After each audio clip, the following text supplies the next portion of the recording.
Hello and happy April. It is already April 7th or April 8th, and you know what they say, better late than never. So today we are finally choosing my April TBR. I have in fact not started a single new book this entire month because one, I hadn't filmed this video yet and I want to pick prompts for my TBR jar to figure out what on earth it is I am reading from the book stacks behind me. Also, I've been not reading. I did finish a book actually on April 1st, which was Releasing 10 by Chloe Walsh. So we've already got a book to talk about in my April wrap-up, but I haven't yet started any other book. It's just been a wild month. I was away and it's been busy. Work has been wild, but I do want to read a lot more this month because it's already been a week and I haven't read at all. So let's get my TBR jar. This is peppermint green. This is my TBR jar. I did film making this. If you want to watch that, you absolutely should. And this has prompts that will help me decide what I'm going to read every month. It has, you'll see what prompts it has as we get started. But just to recap, all of the books you can see pages of, I've already read. And it's really these books where I can see the spine and I can see the title that we're picking from. So these stacks, we've got 6 of them, albeit smaller stacks, are what we're picking from. Funny enough, as I look here, Dance of Thieves I bought last month. I did start it, but I only read 2 or 3 pages, I think that day, that moment when I had picked it up, and then I've completely forgotten everything since then. So I put it back on there because it was as if I hadn't read it. But let's get started. I do want to read a lot this month, but being so honest, I have 2 work trips coming up. I'm going to a cottage with my friends. There's just no way I'll have a lot of uninterrupted time other than the flight, but I usually end up sleeping or working. So I think let's start with 4. Let's start with 4, and if we're feeling spicy, I'll add 1. I feel like I have 2 in here. I'm gonna pick the blue one. It's calling to me. A 5-star prediction. Ooh, okay, this is a really fun prompt. So I need to pick a book that I think will be a 5-star read. So essentially a book that I think I will very, very much enjoy. Let's take a look behind me. I don't believe Dance of Thieves would be a 5-star. Like, it would be easy to read that because I had started it. I have the Last Hours trilogy by Cassandra Clare, and I have given overall almost all of her books 5 stars, but I don't know if I want to commit to reading a 3-book trilogy right now. Ooh, Say You'll Remember Me by Abby Jimenez. I'm so late to the game with that. That came out last year and everyone loves Abby Jimenez, so I feel like that could be a contender. This is kind of a tough one. Obviously, I hope any book I read is going to be a 5-star, but that's typically not the case. I don't have any Elsie Silver left to read or Carly Fortune. I've read all of those. Do I think Eve Babbitt's? I don't know if I think Black Swans would actually be a 5-star though. I hope I find a prompt that works for this book because I do really want to read it. I just bought it essentially. My other option is Somewhere Beyond the Sea by TJ Klune. Okay, these are my 2 considerations right now for 5-star prediction. Cassandra Clare has written the Shadowhunters Mortal Instruments series. If you don't know what that is, you were living under a rock 10 years ago when YA fantasy took over the world. But out of all of these, I've read these and these. So I've read 12 of her books. And again, on average, probably 5 stars. I will forever remember those are 3 series, those 3 books. And I do own all 3 in this next one. I actually think, was this the one I got as a gift? This might have been a Christmas gift for Clary, the real one. Oh my gosh, okay. I think I'm gonna have to go with this. The other book though, I'll tell you about it, was Somewhere Beyond the Sea by TJ Klune. Oh, it's the sequel though! The first book in this duology or whatever, this series, The House in the Cerulean Sea, I remember so vividly reading almost in one day at a pool in the summer in Montreal, and I enjoyed it so much. And then I have read 2 or 3, maybe only 2 other books by this author, and I've highly enjoyed everything he's written.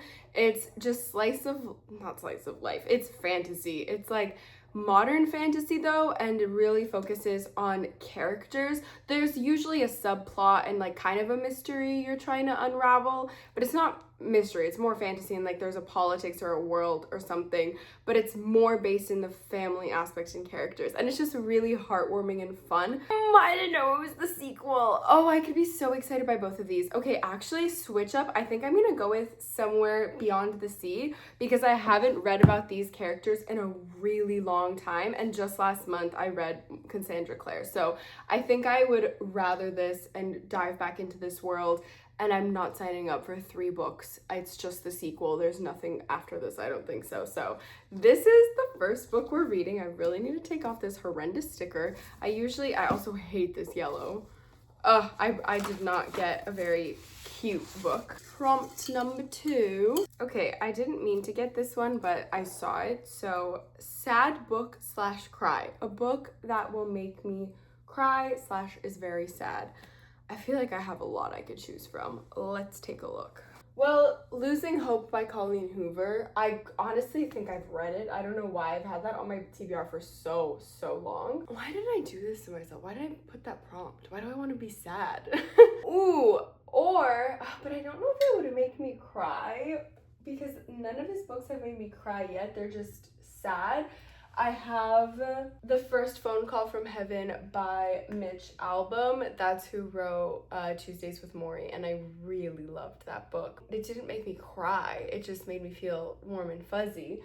I do also have 3 Nicholas Sparks books, all which were gifts. But those don't make me cry. Honestly, if there was a book that would make me cry, it would probably be a high fantasy.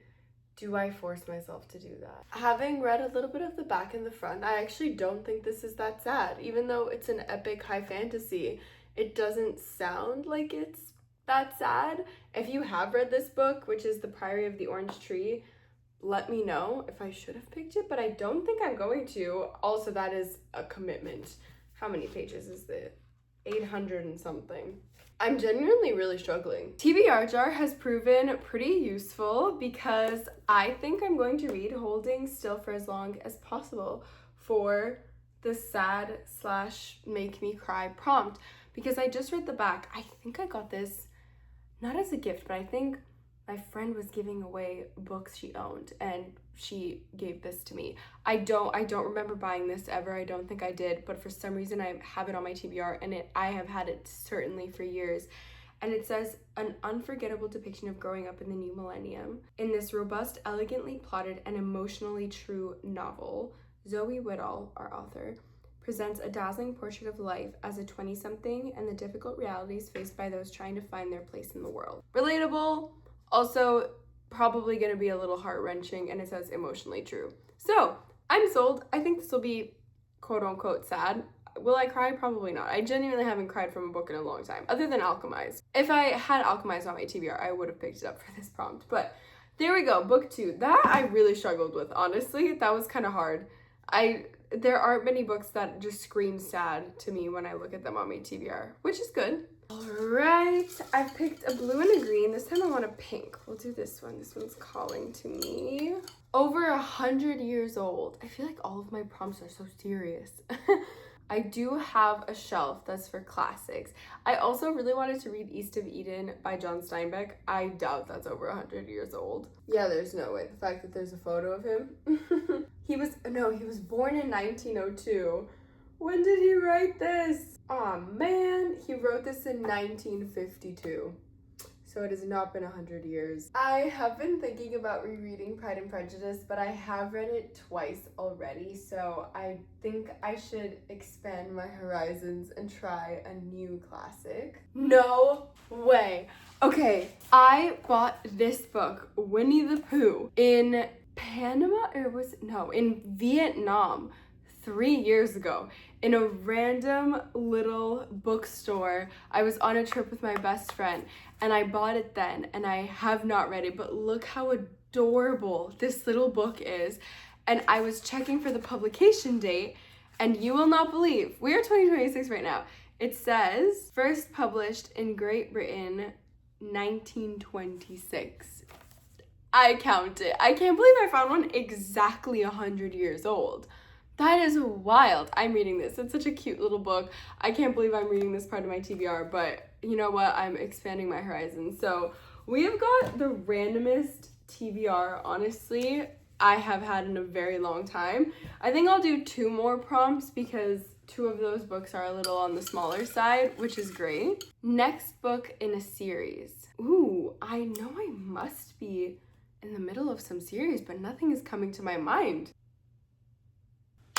I'm excited, actually. I just have to figure out which one is next in the series, but I did start The Crowns of Noxia. Ooh, I can't remember which ones I've read. Book 2. Book 1. What? So technically, these are in their own duet, and I already read the other duet, which is Serpent of the Wings and Night, and then The Ashes and the Star-Cursed King were 2 together. And now it's saying that these 2 go together, but they're technically, so this is a duet, but they're part of the broader Crowns of Niaxia series world. So on a technicality, this could count because I'm continuing in that world. And then I would have this to read after since these are a duet. Oh, I do have one, but I really don't want to read it. It's This Could Be Us by Kennedy Ryan, which is the second book in the Skyland something, I think it's called that series. But I did not love book 1. Or am I having tainted judgment because the people in book club didn't love it and I actually kind of liked it? We could do it. This is, I think it's book 2. Yeah, the Skyland series, Before I Let Go, was the first one I read, and then this would be the second. And this is following, I believe, one of the friends from the group, like the friend group in Before I Let Go. So technically this is more on theme with the prompt. This is actually the next book in a series. I must say I'm quite impressed with myself though. I'm not in the middle of that many series. If anything, I have new books to start. Okay, I think I have another fantasy technically with the TJ Klune one, Somewhere Beyond the Sea. So I'll go with This Could Be Us, which is, I think, it's like fiction romance. It's not, I wouldn't say romance was the forefront of the first book. My gosh, my sentence is there. But this will have more variety in my TBR. Okay, last one. About books. I need to find a book about books. Nothing from that back row screams to me that it's about books. I do think I have, oh my gosh, I have a book called How to Find Love in a Bookshop, I'm pretty sure.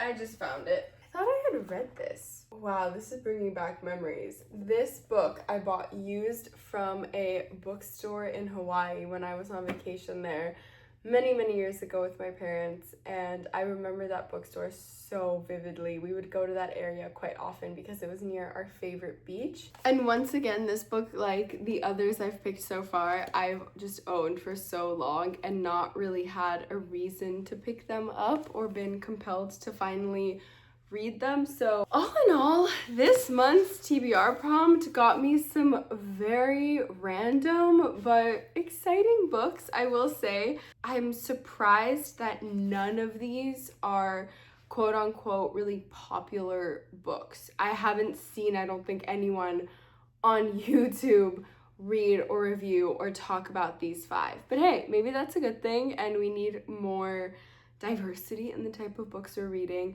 And I did own them. I owned all of these for a reason. They were part of my 130 or so books that I owned. So I am glad I'm finally getting through them. That was a harder exercise than I had anticipated, but I am excited. I'm really branching out of my comfort zone, quote unquote. I don't know what I would have picked if I was just blindly picking a book to read next, so it's nice that I have some direction. And tonight I do have a lot of time to read. I'm going to a little spa by myself, so I'm definitely going to load up one of these or all of them on my Kindle and read in the saunas and in the hot tub, just relaxing. But there you have it. To recap, in April, my goal is to read This Could Be Us by Kennedy Ryan, and the prompt for this was next book in a series. I'm reading Winnie the Pooh by A.A. Milne, which was written 100 years ago. I'm reading Holding Still for as Long as Possible by Zoe Whittall, which I think will be a sad book.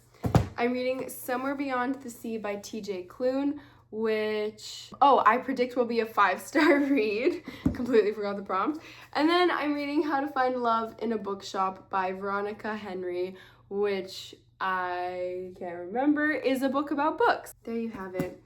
I will leave you with that. I wish you a wonderful rest of your week. Let me know what you're reading in April. Again, I know this is really late to actually be choosing what I'm going to read this month when we're almost halfway through, but if anyone can speed read 5 books, it's me. So I have high hopes. Okay, that's all. Bye.